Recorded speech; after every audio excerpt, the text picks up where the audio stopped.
One woman's quest to find answers sparked a story that's going to change the lives of millions. I didn't have the self-worth to get out of the abusive situation for myself.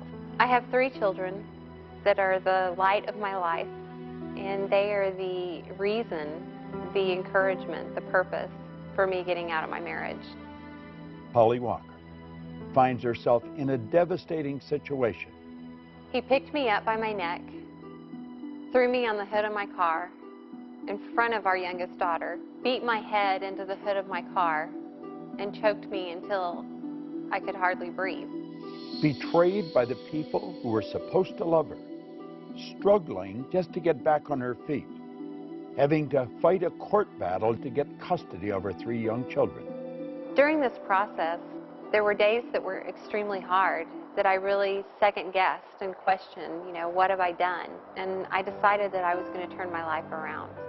She got the idea of looking for a life coach, and she found a lady on the west coast of the United States, Kimberly Truitt. Kimberly told her she could build the life she really wanted, and she began to coach her. Holly's life began to change. I reached a point in time in my life where I decided that I was letting other people determine my happiness. And I realized that my purpose in life is to help people who are just like me.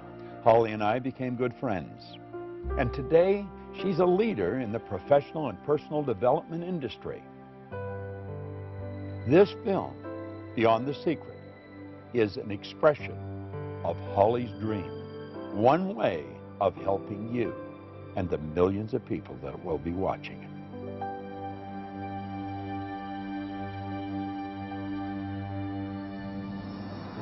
You know, the story that I've just shared with you of Holly Walker is a true story.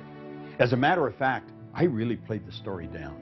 If you knew the truth about the transformation that took place in this lady, how she went from winning to nowhere and right back up again, you would never wonder whether you could win.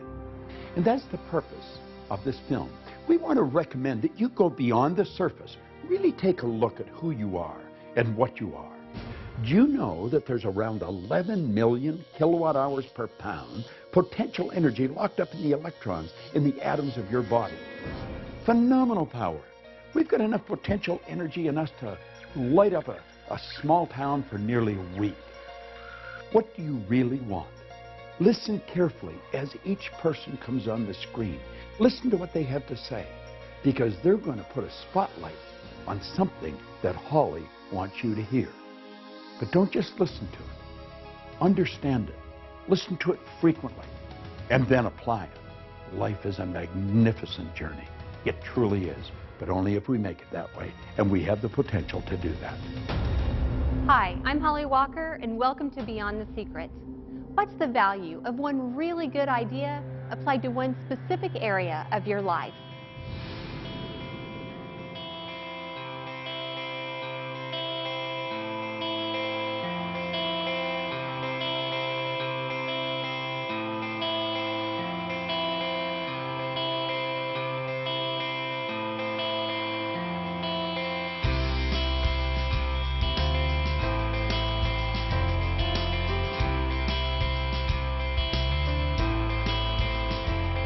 If you consider that every building in every city across our world has its ancestry in human thought, leading scientists and specific principles from the field of quantum mechanics are confirming what spiritual teachers have been telling us for centuries. This isn't just wishful thinking. It is a practical application for success in life. And the key that unlocks it is human intention.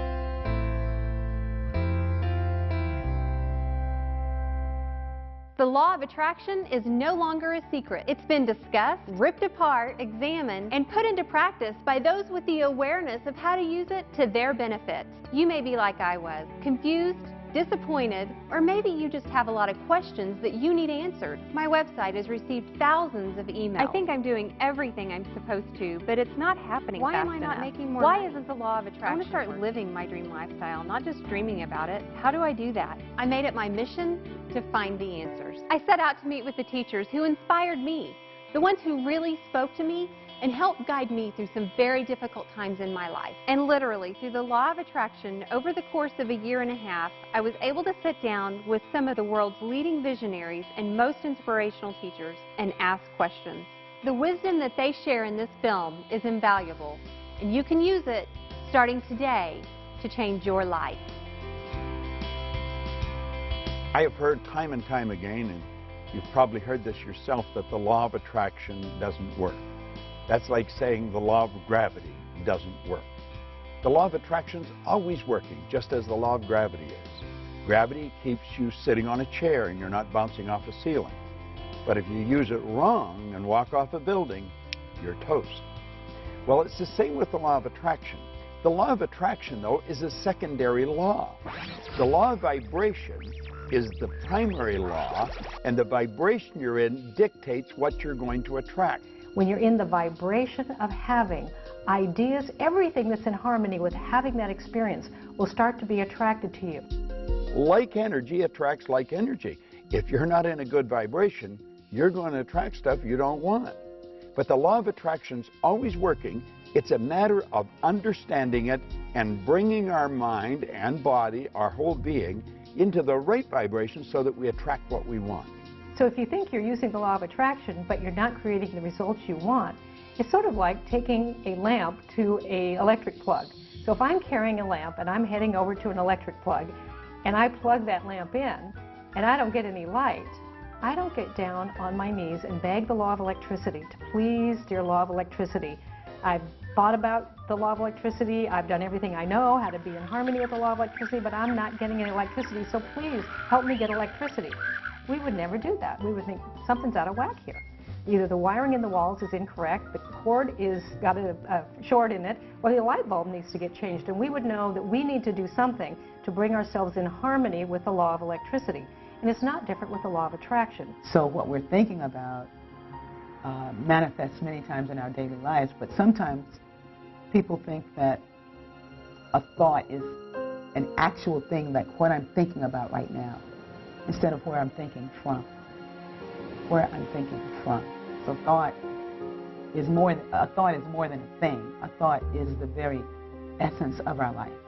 Now, just because we don't understand that doesn't mean that you should reject it. You want to go beyond that and start to understand how your mind works, the relationship of the mind to the body, and then you'll start to see why you're getting what you're getting and how to change it if you don't like it. You've probably been taught or learned that thoughts become things. And they do become things. They become our belief system. They become our identity, our self-worth. Thoughts become things when they're aligned with feelings, when they're aligned with action, when they're aligned with strategic relationships, when they're aligned with your gift, with your calling, with whatever it is that you're bringing out in the universe. Thoughts becoming things. Let me turn that around. Everything was at one time a thought. Everything that's not green or water has been shaped by the imagination of the human mind.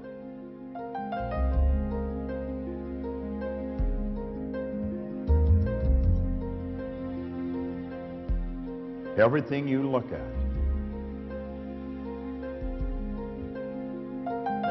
is created twice. Thinking is the highest function that we're capable of. And when we think, we take thoughts and we join those thoughts together and we create ideas. And by holding the idea in our mind and getting emotionally involved, it causes us to move into action. And it also sets up an attraction. And it's the action, the attraction, that alters the conditions, circumstance, and environment in our life. It's not enough to be talking about your dream, thinking about your dream, praying and hoping for your dream. You really do need to take action. It's been my experience that with one single action step, everything changes. You're no longer thinking about it, talking about it, you're doing something about it. People relate to you differently. You relate to you differently. New resources show up as you have a new perspective. It isn't that it drops in like, the whole picture just drops in, but you'll get threads of it. You'll see little, like a sprout coming up. If you honor the sprout and nurture it, it will grow. It will send down roots. It'll begin to flower and blossom, and ideas come forth this way. And that's how you build a dream. You get a very clear idea. You nurture that dream. The law of gestation is important as it helps you grow that dream, but you have to take steps every single day. Take action. Create what I call a wow within 1 week. What's the step that you're going to take to demonstrate you're more committed to your dream than to any doubt, fear, or reality that might get in your way? It's in acting on your dream that it truly becomes real. A baby step in the direction of your dream and the direction of what you want to create. The law of the universe will work just fine. It's about us learning how it works, getting in coherence with that, and practicing that on a daily basis. So baby steps are a great way to take your steps forward. Baby steps will take you all the way up Mount Everest, by the way, if you just keep taking them. And oftentimes, the change takes place first inside before it's expressed outside. If you're taking action and you don't see the result, be aware that it's coming. And in fact, if you do build your awareness around and start looking for little examples, little results that actually are coming your way, I think you'll find that they're already there. What I've realized is when I was relying on just blind faith, whenever I would meet with this condition or circumstance that I didn't know how to go through, oftentimes I stepped backwards into safety. It's really faith based on understanding how we operate that allows us to move confidently through that terror barrier and into that area of unknown outside of our comfort zone. It takes 5 years to become a plumber. It takes 5 years to become a mechanic. I'm not quite sure how long it takes to become a medical doctor, but I would imagine a few more than that. Well, we can't watch a 70-minute DVD and like that understand what makes life tick. We've got to make a decision that we're going to study something about ourselves. It takes a different kind of process to grow the bamboo tree. You plant the seed and you water and you cultivate the soil for 5 years. And at the end of 5 years, the bamboo tree that does not break through the ground in those 5 years, in 6 weeks it grows over 90 feet tall. Now the question is, did it grow 90 feet tall in 6 weeks or in 5 years? And I say in 5 years. Because had at any point in time you stop watering it, at any point in time you stop cultivating the soil, the bamboo tree would die in the ground. A lot of people, because they're impatient and they want things right now, they allow their dreams to die in rejection. They allow their dreams to die in bankruptcy. They allow their dreams to die in negative conversations. They allow their dreams to die in excuses. They allow their dreams to die inside of them because they're not patient. They don't trust. They don't believe. Belief and trust gives you patience. When we're born, we are programmed to move along a certain track. That's called genetic conditioning. It's part of a paradigm, part of a control mechanism in our mind. And then we're programmed environmentally. Thoughts that you hold and the thoughts that you choose start to create your beliefs. They create your paradigms. They create the filters through which you see your world. Those beliefs are really what determine the actions that you're willing or not willing to take. And I don't think it takes any genius to tell you that the actions that you take in life are those things that are most responsible for the results that you're getting. I think the first thing you have to do is you've got to decide exactly what you want and then write it out in a vision form. We can take a pen and a piece of paper and decree our own destiny. Like a story, like it's already happened, like it's present tense. Now, if we don't do that, and unfortunately not that many people do, then it's predetermined. It's predestined by the paradigm that's built into us at birth. But you have the ability to change it. You build the image, you get emotionally involved with that image, you hold that image in your mind of that life that you want to live and you in it. And you will begin to see those results manifest themselves. That is the way to create the life that you want. Our gifts come to serve the world, not to make us rich first, you know. And so, but I was trying to get rich off my gifts. And I was so sad. I worked the principles too. I wrote it down. I did all the things that I learned to do early in the game. And I was very depressed a lot of the times because what I wanted to see happen was not manifesting. You know, we live in this GPS society where we think we have to know every single step we've got to make, and it's really not that way. It didn't dawn on me that maybe I was on the wrong track, that maybe there was something better for me. As long as we know what the very first step is for us to take, and we may not even have a clear idea of that. Thoreau said if we'll just advance confidently just in the direction of our dream, we can live the life we've imagined. But one thing that I didn't stop doing was that I didn't stop singing, and I didn't stop writing songs, and I didn't stop with my interest in music. I loved it. What we need to know is why, what our purpose is. Knowing how to do something really is at best guessing. That's something that's left to our Creator, to our relationship and understanding of how God operates with and through us. I got to a spiritual community that really inspired me, and I heard the message. I heard this message that said I was more than my idea of what I thought life was. That there was something greater happening than what my disappointment had said the world was. I was disappointed with the world.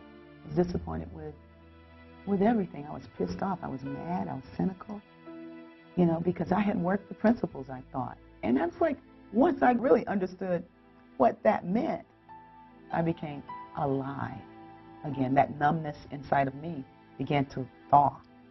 You know, that numbness from disappointment began to really thaw. God never meant for me to be Lionel Richie. Lionel Richie, like Oprah said, Lionel Richie was taken. You know, I was here to be Ricky. Well, what did that mean? You know, what?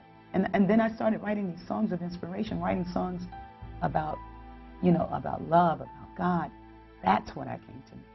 That's what I came to do. I received an email from a woman who got married at an early age, had children, and she's now divorced.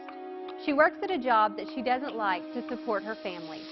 Her email had so much in common with a lot of others.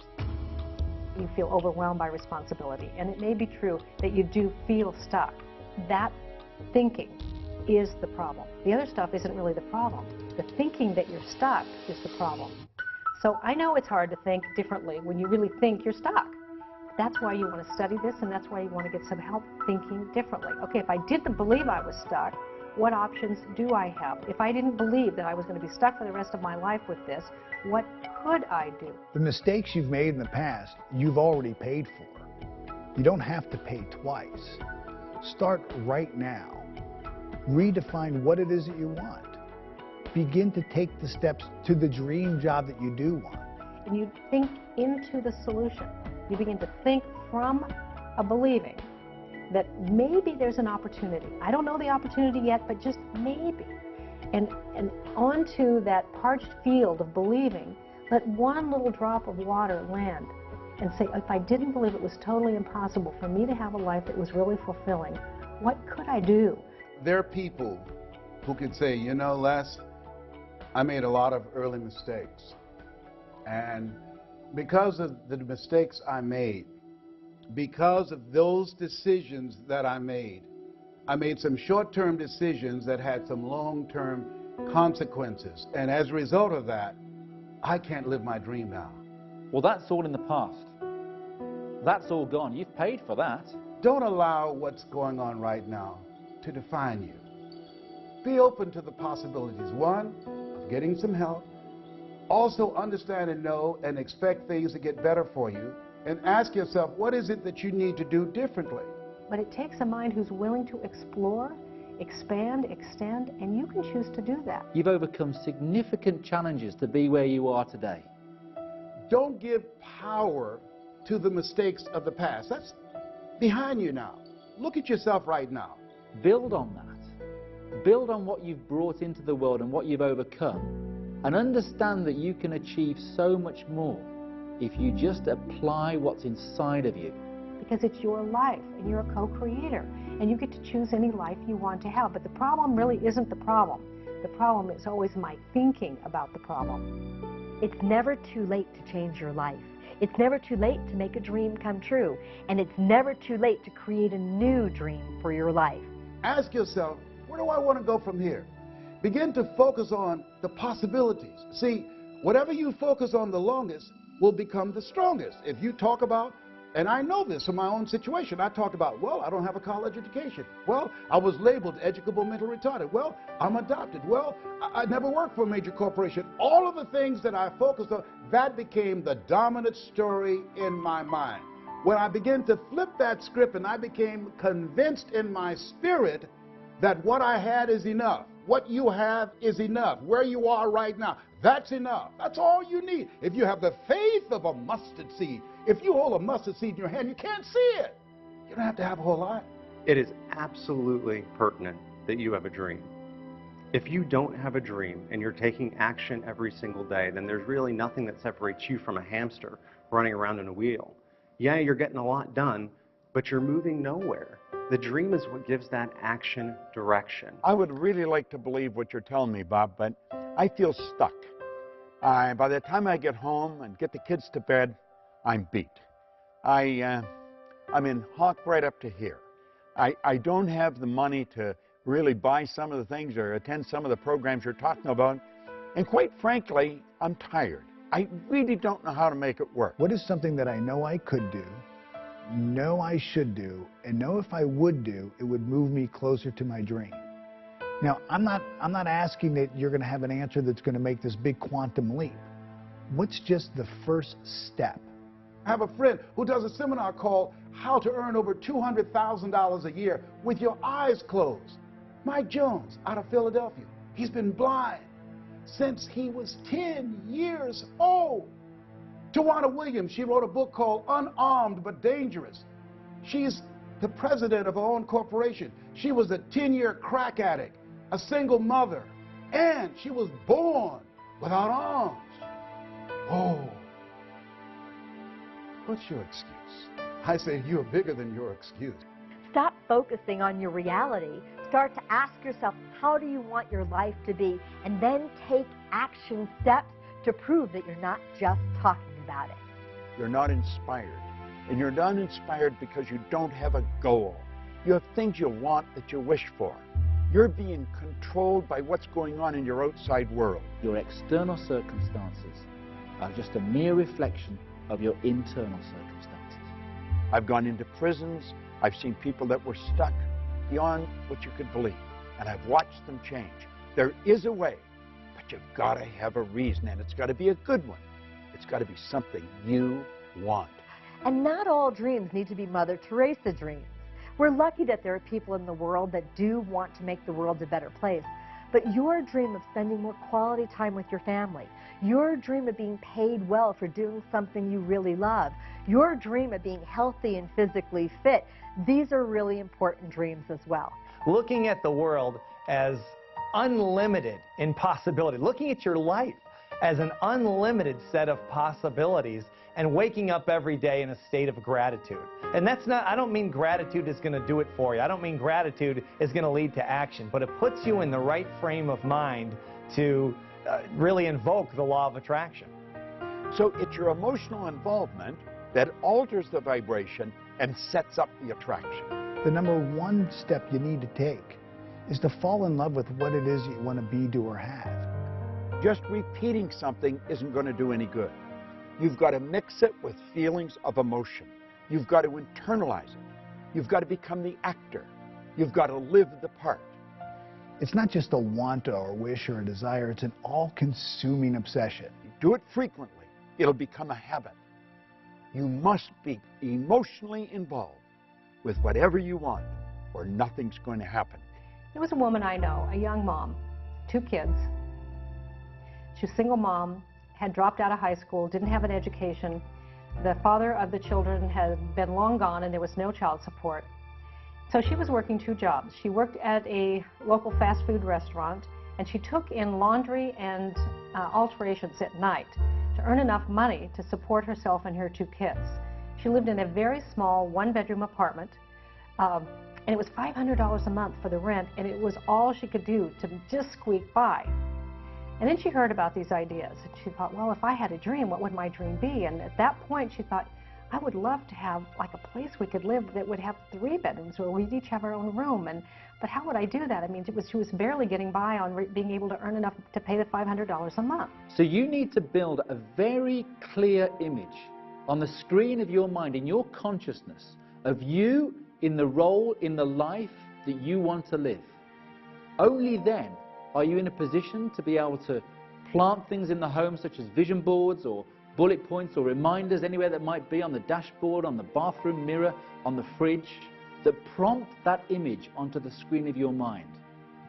Write out what you want to accomplish over the next 6 months. Not 6 years or 60 years, 6 months. And make it very clear. And what you write, if I read it, I want to be able to see the same picture that you see. That what she really wanted was a small place with a fenced backyard, so her son, who was 7, had longed for a dog, could have his own dog. There would be a fireplace so that they would be warm in the winter. And she described the kitchen when she wanted a window over the sink, because she was so tired of doing dishes and looking at a blank wall. And she wanted an arched doorway to come in through, and she wanted a little picket fence out front. People take the time to decide what they want, and they write it out. And then they think just through sheer willpower they can make it happen. It isn't going to work. That's like a fly trying to fly through the glass in the window pane. It's going to die on the windowsill. One of my favorite quotes comes from General Schwarzkopf. He says that in times of war I find plans utterly useless, but planning to be priceless. Really, what would you do if you just didn't believe it was impossible? And she said, well, I'd look for it. If that's exactly what you do if you didn't believe it was impossible. Go look for it. And she said, well, I found exactly what I'm looking for, but I don't feel any better. I actually feel worse. I found this little house. It needs a lot of work. It's got hardwood floors need to be refinished, and the cupboards need to be redone. But, there's a window over the sink. There's a little fireplace. There's no grass in the backyard. But there are 3 little bedrooms, and the picket fence needs to... She said, but now I just feel worse. And I said, but if you didn't believe it was impossible. And she said, I don't know how this works. This can't be work. You know, I just feel worse. And they said, do this. If you didn't believe it was impossible, what idea could you get? What if time and money were not issues? What if you had the support of the people around you? She says, well, you know, they want $900 for this. That's like twice almost of what I've been paying. I can't do this. I said, but if you didn't believe it was impossible? And they said, just stay in the question. If I didn't believe it was impossible, what would I do? And here's the action part of applying the law of attraction, is that you take a step anyway. In the absence of knowing everything, you take a step anyway. It's a baby step. And you have to stay in the inquiring mind. If I didn't believe it was impossible, what could I do? What could I do? The imagination is going to cause the universal mind to start bringing you what you need and when you need it. And she got an idea. And the idea was to write the landlord a letter and tell the landlord about herself, about her children, and what she would do for that house if he would rent it to her for a year for $500 a month. How she would refinish the hardwood floors, how she would redo the cabinets in the kitchen, how she would plant the grass, how she would put in some flowers, how she would paint the picket fence. And if he would supply the materials, she would provide the sweat. She wrote a beautiful letter, and then she signed the letter and she put it in the mailbox. When we're really expecting the good to come into our life that we're hoping for, we don't ask, where is it? And you must expect it. Desire without expectation is flawed. You have got to expect the good that is coming into your life. Expectation is born of belief. You have got to believe it, because if you don't believe it, then you're wishing a fantasy. Finally, 2 weeks later, she got a phone call. It was the landlord. And he says, I don't know why I'm doing this. I've had your letter on my desk for 2 weeks. I've got 2 full-price offers. But something in your letter just won't leave me alone. So I want you to sign a contract, what you'll do each quarter of the year. And if you really will do what you say you'll do, I'll let you have the house for $500 a month. Now here she had manifested what she had really hoped for, and there was no material way from her current status that she could create it. But the interesting part is not that she got the house, which she did, and not that she fixed up the house, which she did, but who she became in the process. Because she began to discover herself as someone who could create, as someone who could have a picture and not know exactly how to do it, but apply the laws of the universe and stay in the mind that says, if I didn't believe it was impossible, what would I do? And an idea would come, and if you take that step, things unfold.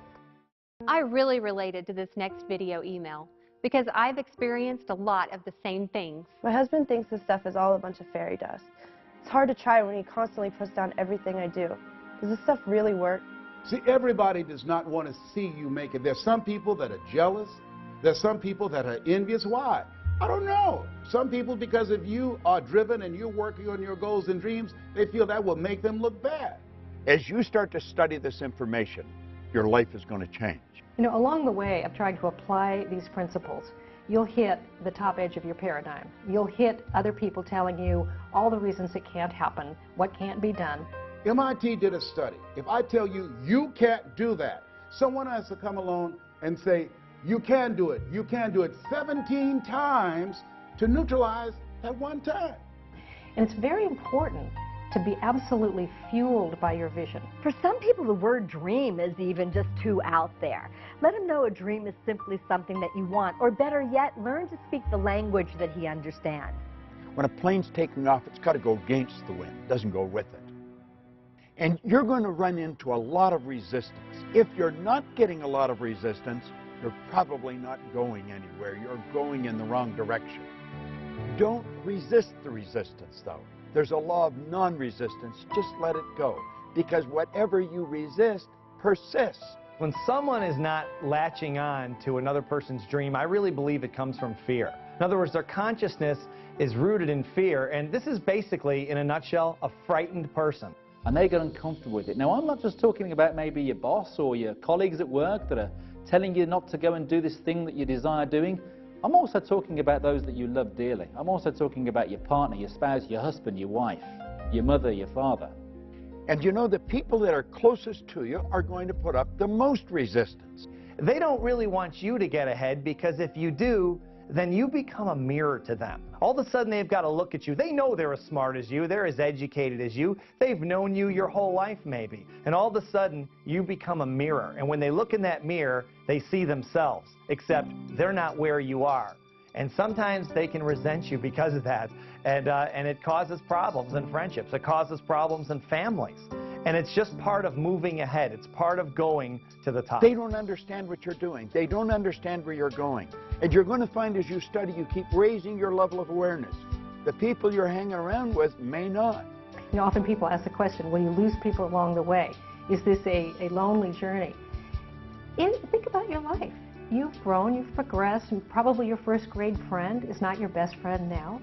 And as you move through life, certain things happen and certain friendships change. You'll just keep growing, and they're not growing. And you're going to have new friends, and you're going to be in a new area, and you're going to be with more exciting people.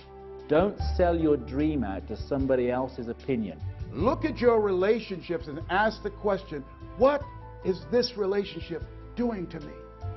It's a new term in psychiatry called relational illness. There's some people that can make you sick. I have a friend, I'm serious. I have a friend who, when she was married for 9 years, every year she had to have some kind of surgery. And once, and now it's been over 8 years, she got a divorce. She never had to have another surgery. If your why is big enough, the how will show up. So you want to stay very much in touch with why you want this dream, why it's good for you, why it's good for others, why you want to be doing this thing. If you're not yourself, then you're not free. You shouldn't be the person that your wife wants you to be, your husband wants you to be. You've got to be you. And by being you, you will be the wife that you want to be, the husband that you want to be, the employee that you want to be, or the boss that you want to be. Because if someone else raises their eyebrow and says, really, you think you're going to do that in this economy? You think you're going to do that with your education? You think you're going to do that? It can be difficult to stay fueled up in your passion. They don't understand what you're doing. They are in the comfort zone. And they think you're crazy stepping out and betting on yourself, giving up that good job, moving to that other city. Give it time. Let him see you taking action. Let him see your success. By changing ourselves, showing up more fully, living with integrity, people start to take us more seriously. Well, Les, can I change him? No. It's a full-time job changing yourself. I wouldn't try to change your husband. What I would do is I would do what you can totally 100% control, and that's your actions. 9 out of 10 people will die rather than change. That's how difficult change is. So you can't change people. Change yourself. You know, often it's the people that are the closest to us that might have the hardest time believing for us. He doesn't think you can do it, not because you don't have the talent, but just because it's not within the parameters of his belief system. So some of the closest people to you will not be able to see your potential. They will not be able to see your spirit. They will not be able to see what you're really made of. They see their snapshot picture of you and actually have an investment in you staying as you are because they're used to you this way. There are two types of relationships. There are nourishing relationships. Those are relationships that hold you accountable. These are relationships that challenge you. These are relationships that you can grow from mentally, emotionally, and spiritually. They stretch you. And there are toxic relationships. These are relationships that drain you. These are relationships that are very critical of you. So you want to surround yourself with people who can believe even when you can't believe. We can't always find one person who's our dream person, meaning they can deliver everything we need all the time. So it's great to have friends that you can turn to who are advocates, or dream team members who, no matter what you say, they're going to look in your eyes and say, I believe in you. I know you can do it. Because for any one of us, it's difficult to see the picture when you're in the frame. So you want someone else who can see the whole picture and help remind you yourself. Yeah, sometimes when you're going for your vision, your dream, people will say, oh, you're just materialistic, man. Why don't you just be satisfied? All you care about is money and things and that type of thing. You're going to hear that. There's no question about it. At some point, you're going to hear that. Get rid of the small talk. Get into some big talk. Stretch your mind.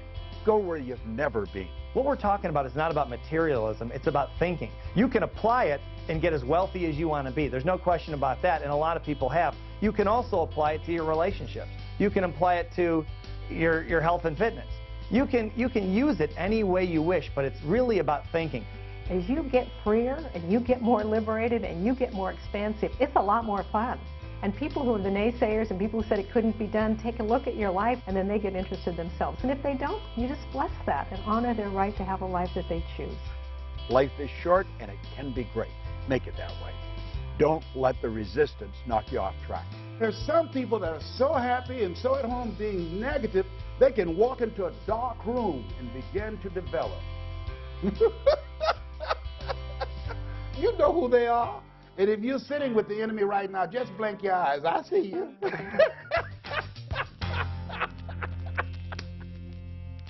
This video email is from Laura, and she is like so many of us.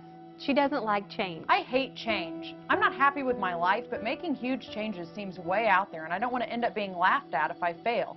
You know, if we'll be open to a new idea that maybe change can lead us to the growth that we really want in our lives, to a completely new who we are, a redefinition of our purpose in life, a full realization of our potential, then maybe change doesn't become this thing that we have to struggle with or wrestle with. Most people live their lives completely at the whims of the circumstances around them. It's easy to get comfortable in a life that isn't really that comfortable because we're used to it. Get out of the comfort zone. You know, if you're comfortable where you are, you're in a bad spot. You know, I was very corporately conditioned. I was programmed to go into work every day, to earn the salary check, and the thought of not having that salary check, the thought of not having that company car, the thought of moving out and doing my own thing scared me witless. It kept me in that place for 4 years beyond when I should have gone. Don't settle for comfort. Life is too short. It can be a phenomenal trip. Don't give yourself permission to continue to be where you are. Give yourself permission to grow. Give yourself permission to reinvent yourself. Give yourself permission to take your life to the next level. When people say to me, I'm scared, I know where they are. Because you see, we're controlled by our conditioning. We're controlled by our paradigms. And they will keep us gripped because they don't like change. Status quo is their business. Being comfortable is not a good place to be. And unfortunately, most of us were encouraged to get there. Just get enough money to pay your bills and everything's going to be great. People who live lives of greatness are willing to be uncomfortable in the interest of growth. They're willing to stretch a bit. They're willing to be in some uncharted territory. It's when you're uncomfortable that you're growing. It's when you're a little scared. You're excited and scared at the same time. And that feeling at the conscious level is worry. At the subconscious level is fear, and in your body is anxiety. Now understand what this message is from your mind. Your body is just an instrument of your mind. This is your mind's way of telling you that you are about to grow. It's when you're going after something, you have no idea how you're going to get there, but you've got to know you're going to get there. It is not your mind's way of telling you that you cannot achieve what it is that you're about to do. You have infinite potential. Step out and bet on yourself and keep going until you reach a point of discomfort. Then you know you're growing. A 100,000-mile journey begins with the first step. You take that one step, you'll find that the next step will become clear to you. And then the next step. And before you know it, things will have changed like that. Now, if that's not something that you like or want to do, then you get to have the life you want. And you can stay stuck as long as you want. It's your life. But ultimately, if you notice, you might get really tired of feeling hemmed in, closed down, shut in to a life that is very repetitive. Some people live 90 years. Some people live 1 year 90 times.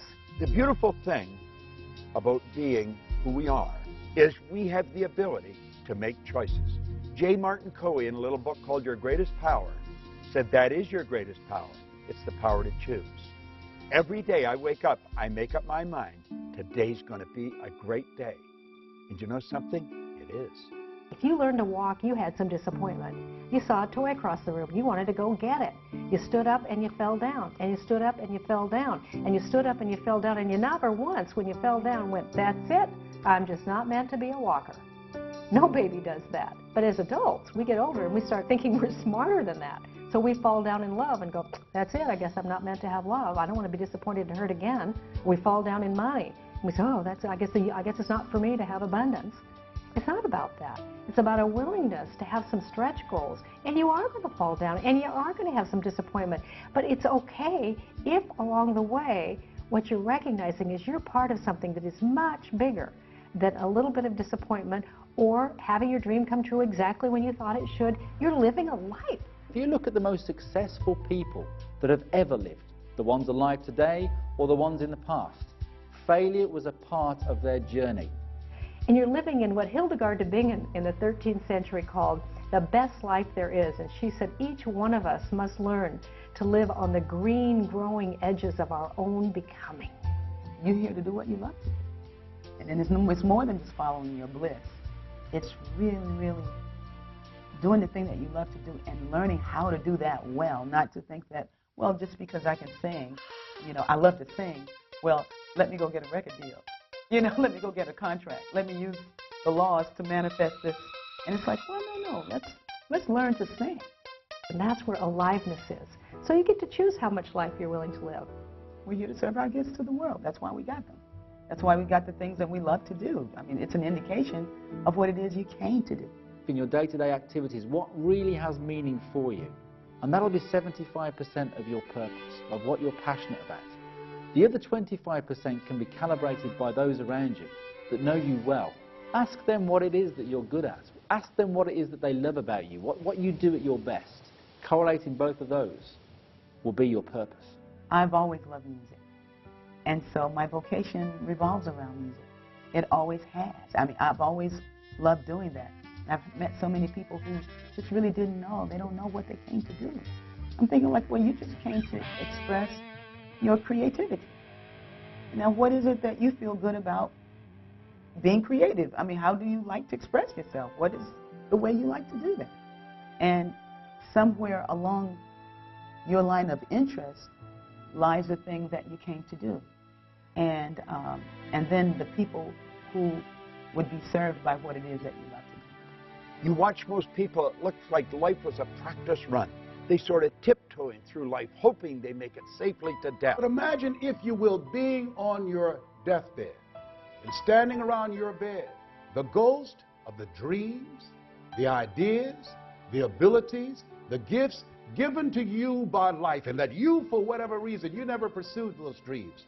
You never used those gifts. You never acted on those ideas. You never used those abilities. And there they are standing around your bed looking at you with large angry eyes saying, we came to you. And only you could have given us life. And now we must die with you forever. When a person is numb, they're so cut off from their own happiness, from their interior happiness. It's very difficult to know who you are and when you're in that place. And that's when you need a spiritual healing. That's when you need something to shift inside. That's when you need to be still so that you can discover what it is that wants to speak to you, that wants to speak through you. The wealthiest place on the planet is a cemetery. There you find potential never manifested. There you'll find books never written. There you'll find music never played. There you'll find ideas and businesses never given birth. It's your life, and you get to choose. But I'll tell you this, there is way more joy and way more fun and way more aliveness if you're willing even to explore a little bit. And you don't have to take giant steps of change. You can take baby steps of change. Just be willing to explore a little bit. And what will happen is your change muscles will start getting stronger. And you'll start to have a little more appreciation for the value of little changes because they produce great results over time. You're stronger than you can ever begin to imagine. You and everyone watching this can do it. You've got something special. You've got greatness in you. How about living your dream lifestyle instead of just dreaming about it? Let's throw this to America's Dream Coach, Marsha Weeder. The difference between a dream and a fantasy, like winning the lottery, is that in a dream you can design a strategy for getting there. A fantasy is wishing for something. So if you're not emotionally involved with an image or an outcome that you want, a result that you want in your life, then you're idly wishing. You've got a fantasy. A dream is something that you have that you are very emotionally involved with. Now, this is absolutely essential. In winning the lottery, short of buying a lot of tickets and doing a lot of hoping, there's nothing that you can do to make it happen. Get pictures of where you want to go, put it on a vision board, and inundate your consciousness with these images, because the brain works in images. And so you want to think about this all the time. Get those images in front of you all the time, and then start taking steps toward the manifestation of your vision. This is one of those great opportunities to get creative. This is one of those great opportunities to say, this is a dream that I have. I have absolutely no idea how I'm going to do it. All the conditions and circumstances around me right now stink. I don't know how to do it. In my experience interviewing world-class performers in all kinds of different fields, what I found is they decide exactly what they want. They put a vision together, and then they share that vision of where they want to go with as many people as possible who can help them. It's funny that the shortcut step is to share your dreams, but the truth of it is, most of us don't want to. Let's face it, if I tell you my dream, you might laugh at me, or you might think my idea is crazy. Worst case, you might steal my idea. But the number one reason why I don't want to tell you my dream is because if I tell it to you, you might expect me to do something about it. If you desire an outcome, it has a massive impact on the likelihood of it happening. Where are you going to get the time, and where are you going to get the money? Get a support team to help you. A support team is really just a group of people that when you get down, when you get tired, when you get frustrated, they say, you can do it. I believe in you. Keep moving forward. You're on the right track. The number one way to experience greater ease and shortcuts on any dream is to share your dream with other people. You find people who have done what you want to do, and then you enlist them on your mentor team. You call them up, you find them, you use your contacts to get to them, you do whatever it takes to get to them, and then you ask for their help. And the crazy thing that I've found over the years is, as I've done this for many times, is no one's asking. No one's asking these people, and more often than not, at least in my experience, they're willing to help. I think we ought to have a close group of associates that we can brainstorm with, we can mastermind with, and of like mind. And we know that they would do anything for us, and we'll do anything for them. The only reason that you're listening right now, feel me in your heart, because there's something in you that's demanding that you come up higher. And you've got to answer the call. But what if I fail? But what if everyone's right? But what if it really is a bad idea? But what if I don't have what it takes? I think you're going to lose belief. I think every great performer along the road to manifesting their vision loses belief. You may hear that they don't, but I've worked with a lot of them, and I think all of us have. We've all lost our belief at some time, and then there's a support system right there to pick you up. I remember when I was building my speaking business, and I just wasn't going anywhere with it, and I would talk to my parents, I would talk to my wife, Dawn, and they would say, without any question, when I was down, they would be there to say, you can do it. I know you're so close. You're going to break through. You're going to break through. And it would give me just enough courage, just enough mental toughness, if you will, to hang in there one more day and one more week until it finally broke. We all need help. We all need support along the way. Get up and get going. I've lost everything 2 or 3 times. Never slowed me down. 8 out of 10 millionaires have been financially bankrupt. So what? You can come back again. Willie Jolly, motivational speaker and author, said a setback is a setup for a comeback. You have comeback power. I found, and I think you're going to find the same thing, is that dreams are contagious. The secret here is to separate out what is your dream and what are your doubts and fears about it. The bottom line is, which one are you more committed to? Your dream or your doubt? Your dream or your fear or your reality? Prove that you're more committed to your dream by taking action. To become that person that you know in your heart of hearts that you have it within you. In the current economy, businesses are facing tough times. I've talked to business owners and individuals with small companies, and basically they all have the same question. My business is hurting. We're making cuts, laying people off. I feel like I've done about everything I can do. I know that, you know, sometimes in a tough economy you make decisions that end up being more courageous than others, and maybe I should be more aggressive. I really am just looking for some direction. The nation's foreclosure crisis is centered in 4 states, but taxpayers across the country will feel the pain of failing. The economy in America continues to spiral downward. The Dow Jones dropped another 300 points. Foreclosures reached an all-time high. Stock market plunged today. The Dow is tumbling once again. Just this week, information was released that 2.3 million American homeowners faced the loss of their homes last year. We are being inundated today with economic information, the likes of which probably most people alive have never heard before. You have been given the God-given ability to create your own economy. And that's what you want to start to do. Quit listening to all these terrible news broadcasts. Does that mean that the economy is not in bad shape? It doesn't mean that at all.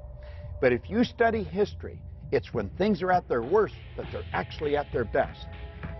That is one of the laws of the universe. It's called the law of polarity. You've got to train yourself to look for the good in it. Go back and study during the Great Depression of the 30s. Do you know there were people earning millions of dollars, businesses being built? Not everybody went out of business. Some people went into business. This is a phenomenal time. There's great problems. There's great solutions in every one. Study it.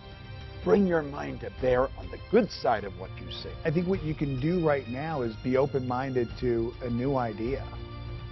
Understanding that the way that you've always done business may not be the way that you're always going to continue to do business. One of the great books, The True Believer, written by Eric Hoffer, he said that in times of change, it's the learners who inherit the earth. It's easy to have faith when you have a job, or your business is successful, you can make payroll, your marriage is working out, your children acting like they have good sense, no one has looked at you and diagnosed you with a terminal illness. It's easy to have faith then.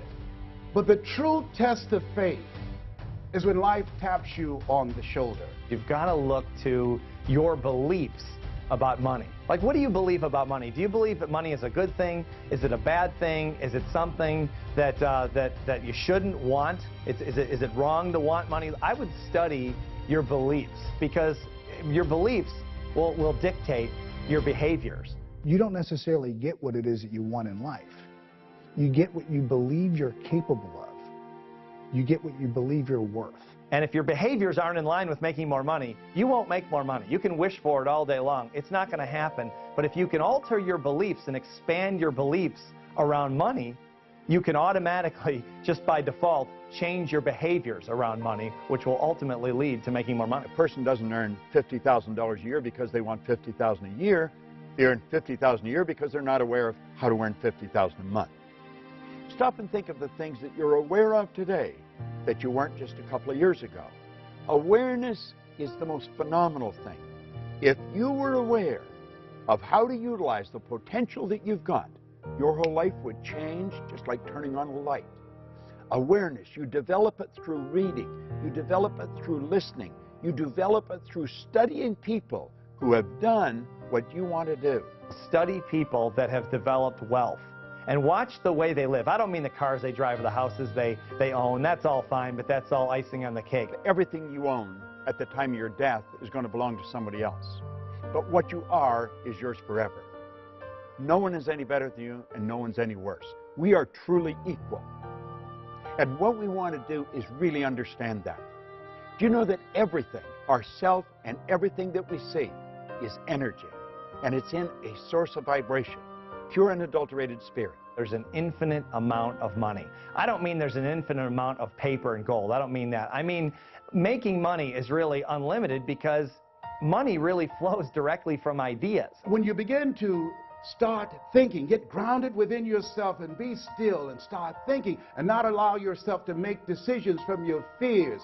Zig Ziglar calls fear false evidence appearing real. You want to be thoughtful and start thinking and strategizing and developing a plan of action or where you're going to go now, where you're going to move your life, what's next for you. Because there is something available for you. It's now time for you to start a new chapter in your life. There's total abundance out there. Most people don't know that, but that doesn't mean you can't believe it. That's what wealthy people believe. They believe there's no end. There's no limit to the wealth they can build. I remember a point in my life, things were working out real good, and I said, this is too good to be true.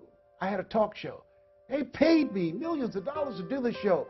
And when I came into New York and was in the studio in Manhattan Studios, I looked around and I said to my mentor, this is too good to be true. And he said, Les, there are no overachievers.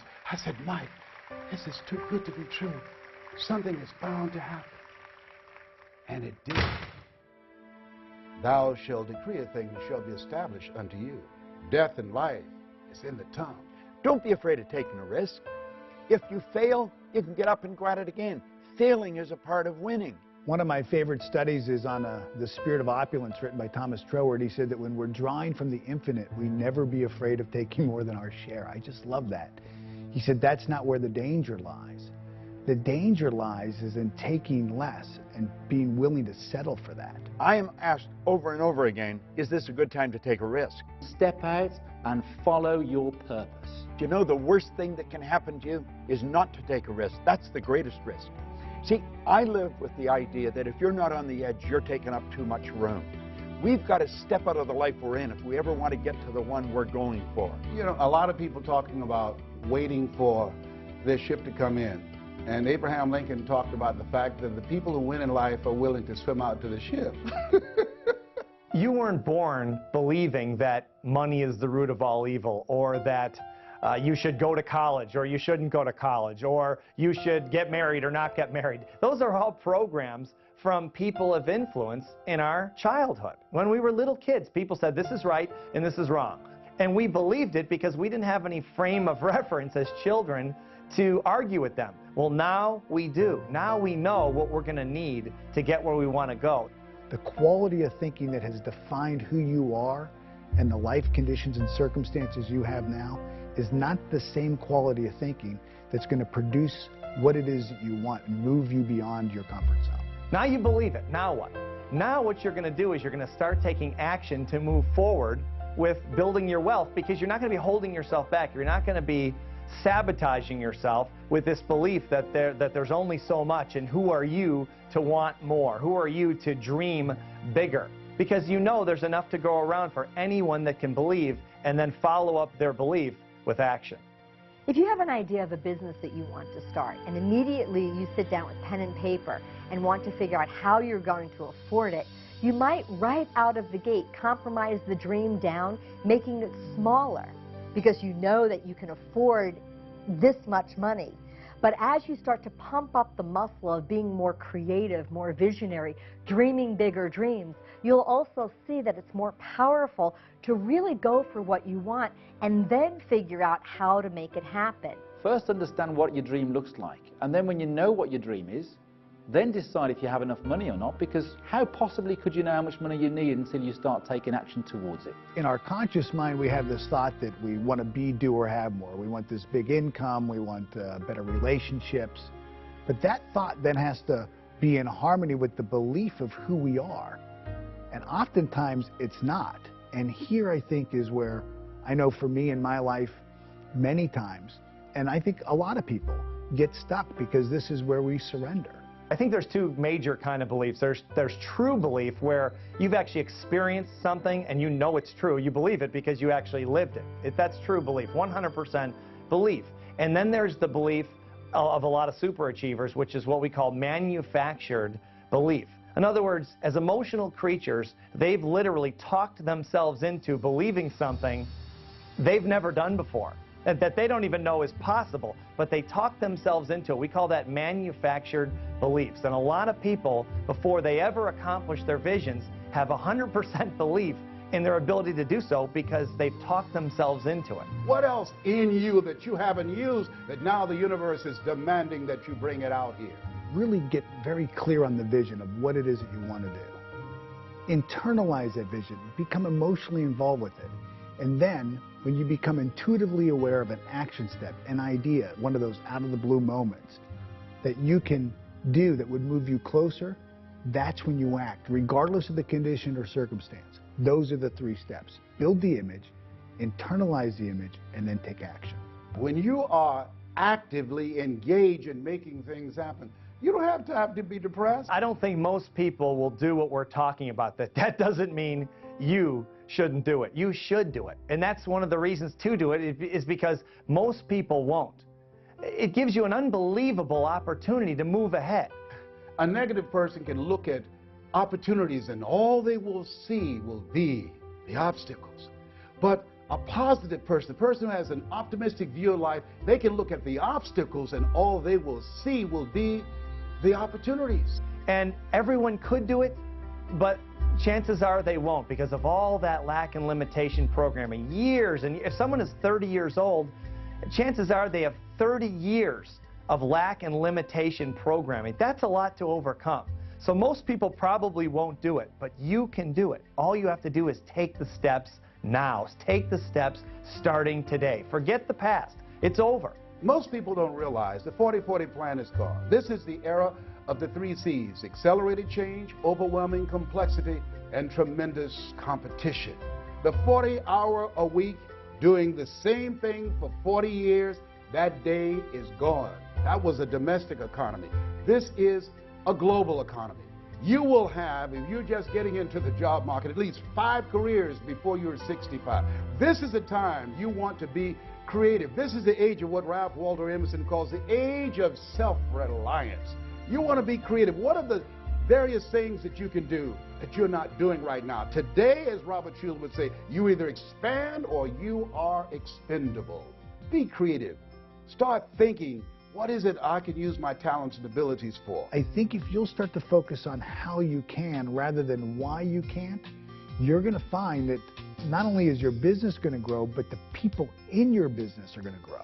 Your success or failure in life is directly related to the quality and the quantity of the service that you provide. And as you're looking at yourself, whatever area you decide to get into, just make up your mind. You're going to be creative and relentless and disciplined and innovative, and that you're going to provide more service than you get paid for.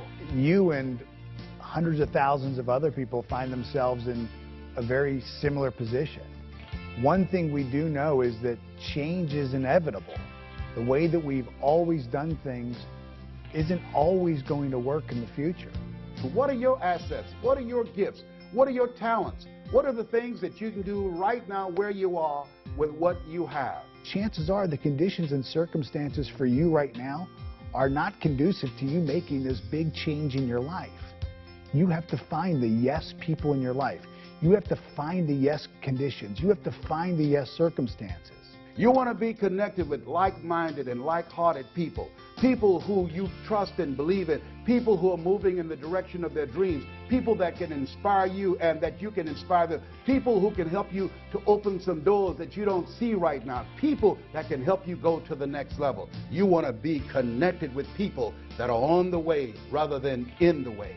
When you've got enough money, you can do what you want, when you want, with whom you want, for as long as you want, and you don't really ever have to be responsible to anyone else. You're never beholden to anyone else unless you want to be, unless you choose to be. It gives you the ultimate freedom, which is the freedom of choice. If you're going through hell, don't stop. Keep moving. In Napoleon Hill's book, Think and Grow Rich, he brought out a very, very important point. He said that an educated person is not necessarily a person with an abundance of general or specialized knowledge. He said an educated person is a person who has so developed the faculties of their mind that they can acquire anything they want or its equivalent without violating the rights of others. Our education system is nothing more than a system that memorizes data. I don't know many people in the world that find Pythagoras particularly useful in their day-to-day activities. So we come out of an education system without ever asking ourselves quality questions, the kind of questions that people need to live a fulfilled life. You have a conscious mind and you have a subconscious mind. Your conscious mind can originate ideas, it can accept ideas, and it can reject ideas. Most of us have been programmed and conditioned our entire lives to gather information in this part of our mind using our physical senses. And it's through gathering this information that we then begin to form ideas. Now, your subconscious mind, unlike the conscious mind, has no ability to reject. Whatever you give to it, it'll accept it. It does not know big from small. It doesn't know good from bad. Everything just is. It accepts whatever you give to it as real. This vibration begins to move our bodies into a certain form of action. We begin to produce actions. We begin to feel a certain way, act a certain way, behave a certain way. We have intuition. We have perception, the will, imagination, reason, and memory. And these are all perfect. They have to be exercised like the body. You exercise the mind, it too will become strong. Intuition gives you the ability to pick up vibration. Unfortunately, most people will use it wrongly. In their conscious mind, they will choose what it is that they want. They will become emotionally involved. They'll impress this idea upon their subconscious mind. And while they're just driving down the road, an idea just pops right into their mind, out of the blue. And this idea will be in harmony with what it is that they've asked for. It'll be in harmony with the goal that they've set. And the first thing they do is they say, "Are you sure? You know, is this the right idea or is this the wrong idea? Should I do this or should I do that? Is this good or bad?" What you don't like, reject it. And what you do like, accept it. You've been given the ability to think. It's the highest function that you're capable of. When we get this intuitive idea, when this sixth sense, when this hunch comes in, you don't want to ask, is this right or wrong, or good or bad, should I or shouldn't I? Because that's a limiting question, and the answer is yes to both of those. There's reasons probably why you should, and there's reasons why you probably shouldn't. The better question to ask is this: if I acted on this idea, would it then move me in the direction of the model of perfection that I'm claiming I want in my life? And if it will, you've got to move.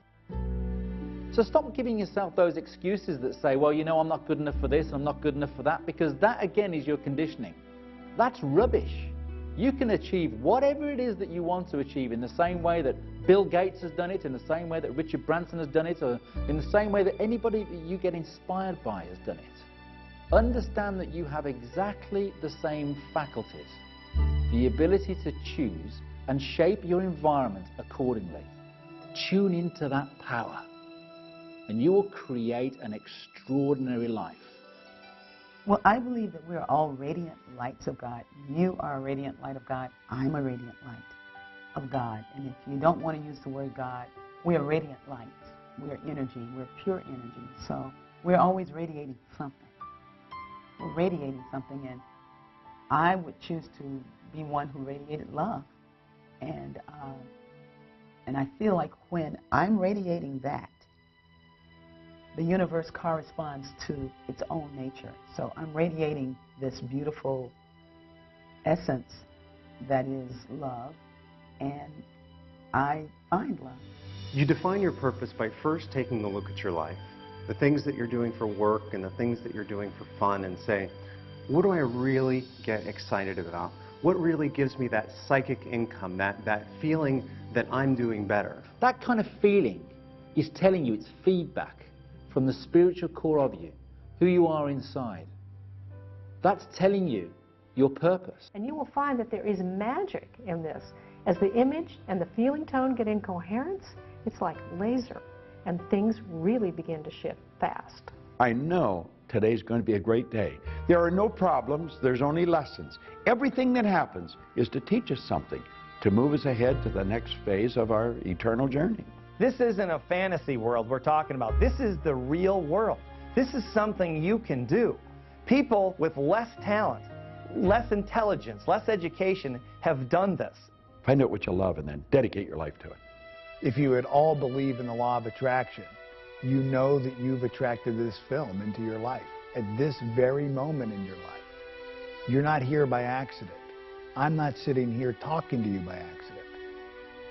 I encourage you now to live your life, to live into your full potential, to recognize the greatness within you, and to begin to express it. The world is waiting for you. You have something special. You've got greatness within you. Answer the call. It's time.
Watch footage not seen in Beyond the Secret and exclusive interviews with the stars. Sign up for free weekly 60-second videos from Holly and the team sent straight to your inbox. And we want to hear your story for consideration in Holly's new TV series. Click it on LifeSuccessTV.com.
Bob, so many people are on their way to achieving success, and they get this attitude from the people around them of, well, who do you think you are anyway? Can you expand on that a little bit? I think that comes from two sides. First of all, the person that's studying is starting to change. And sometimes, though, they get so enthusiastic about it, they want to cram it down everybody else's throat at the same time. And that moves them further away. But it's a natural thing that you're going to get resistance because the other people don't understand where they're coming from. And let's face it, I mean, you're right out of the box when you start to study this. It isn't the mainstream. You're doing things that's totally different. It's not taught in school. A very small percentage really understand and live with this. So they're going to get a lot of flack. They have to understand that and understand that people don't know what they're saying and just let it go. If something's going wrong, it has a tendency to hold your conscious attention. Emerson said the only thing that can grow is the thing you give energy to.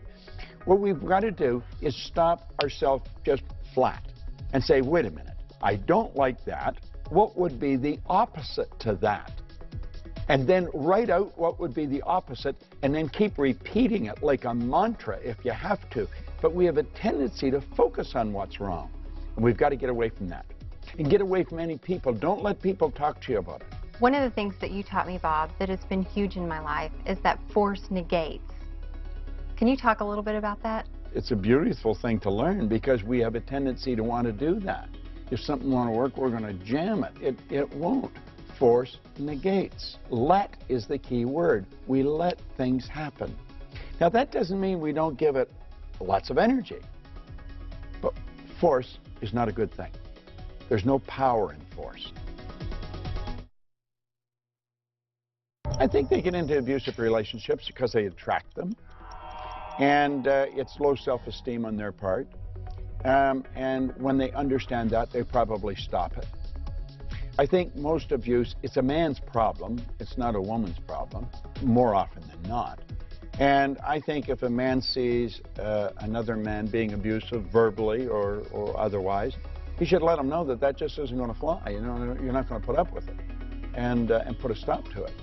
But the person stays in. People do the thing they fear the least. They're probably more afraid of being alone than they are of being in a bad relationship. But if a person starts to develop their own self-confidence, the abusive relationships will go their way.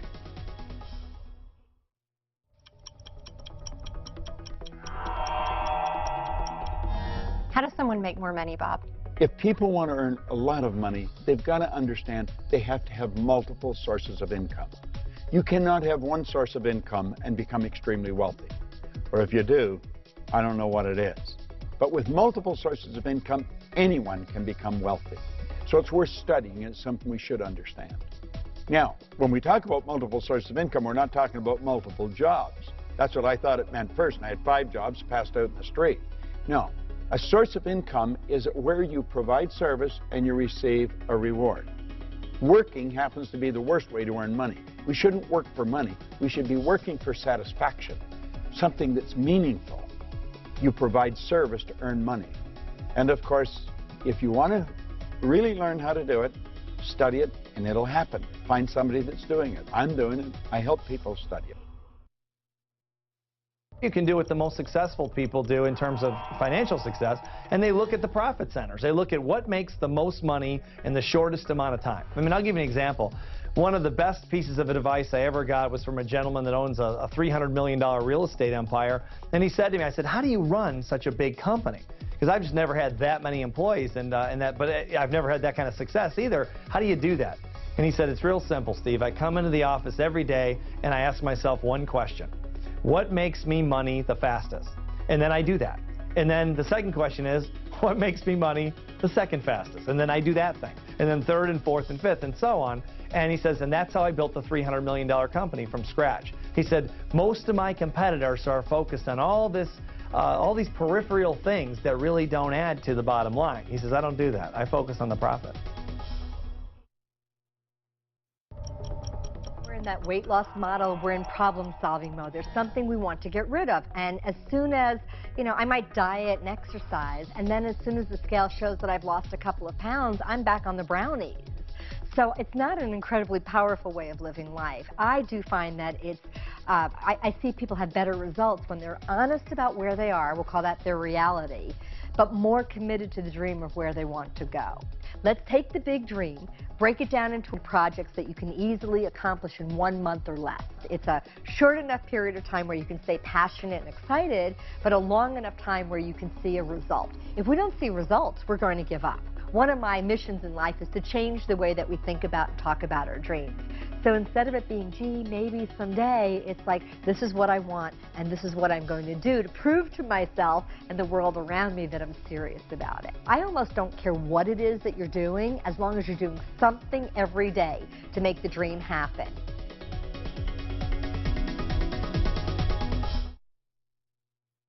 Can you give me some tips on how to stay successful even during these tough economic times? Especially in tough times, one of the keys to staying mentally tough is staying around people, and getting around people and maintaining friendships and business contacts of people who are more mentally tough than you are. And then just exposing your consciousness to that type of thinking. Most people aren't that mentally tough, so if you've got contacts, if you have associates, if you have friends, business partners who are mentally tough, and you get around that on a day-to-day basis, you'll see that there's very little attention paid to details that don't add to the bottom line. And so you try not to get distracted with things on the outside. A lot of people are distracted by things that people say, the economy, the stock market, all the different things going on around them. But the mentally tough stay focused. They keep their concentration right on exactly what it's going to take to get to the next level. And they don't let outside circumstances really impact their thinking.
There's nothing like this in the market. There's nothing as powerful as this. We break the personality down. We show them how the mind functions. We show them the relationship of the mind to the results. There isn't another program in the market like this. This is powerful information. This program goes right to the primary cause of results. And in a market like this, we've got to get the people to pull together and bring the potential to the surface and increase productivity and lower costs. And that's exactly what this program will do. It teaches everyone who they are. And once they understand who they are as an individual, within a group, within a company, then they know how to bring more of themselves to the table and get the results they want. Changes their perception, changes their paradigm, changes the bottom line.